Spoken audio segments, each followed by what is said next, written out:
et je donne la parole à l'Algérie. Je vous remercie, Madame la Présidente. Je me félicite de la présence à la séance d'aujourd'hui de son Excellence M. Alexander Vučić, président de la République de Serbie, et je remercie la représentante spéciale du secrétaire général, Madame Caroline Ziadé, de son exposé. La décision financière récente prise par Pristina est inquiétante, car elle pourrait avoir un effet négatif sur les Serbes vivant au Kosovo, lesquels reçoivent des versements, une assistance financière et des avantages sociaux de la Serbie. La décision unilatérale précitée, prise sans consultation préalable des autorités avec les autorités serbes, pourrait avoir des répercussions graves sur de nombreux hôpitaux et de nombreuses écoles fournissant des services essentiels aux Serbes de la région. Des hôpitaux, des services et des écoles qui dépendent dans une large mesure des fonds de la Serbie. Ces mesures avivent de façon dangereuse les tensions ethniques et risquent d'entraîner une escalade dans un contexte déjà tendu.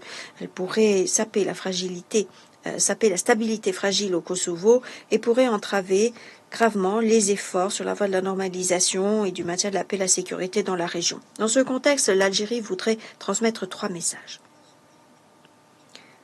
Premièrement, il est urgent d'éviter l'escalade et d'éviter toute mesure susceptible d'entraîner des tensions ethniques au Kosovo.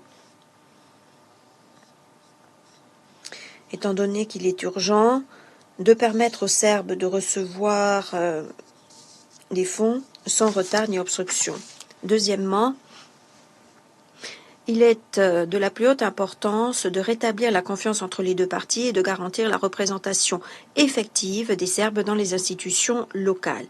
Les mesures soudaines et unilatérales non seulement entravent le statu quo stable, mais elles pourraient également entraîner une escalade effrénée et risquer un embrasement régional.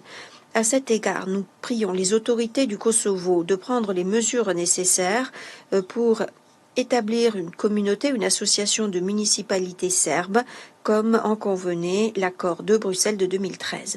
Troisièmement, nous saluons les efforts consentis par la représentante spéciale du secrétaire général, Madame Caroline Ziadé, et soulignons une nouvelle fois le rôle fondamental de la MINUC pour stabiliser la situation sur le terrain.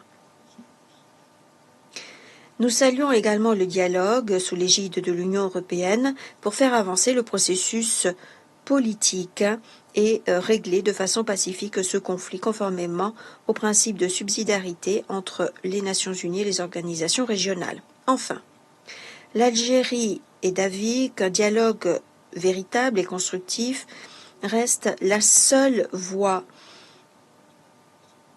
possible et nous appuyons tous les efforts visant à parvenir à une solution mutuellement acceptable à cette question dans les paramètres de la résolution 1244 du Conseil de sécurité, en respectant pleinement les principes consacrés dans la Charte des Nations unies. Je vous remercie.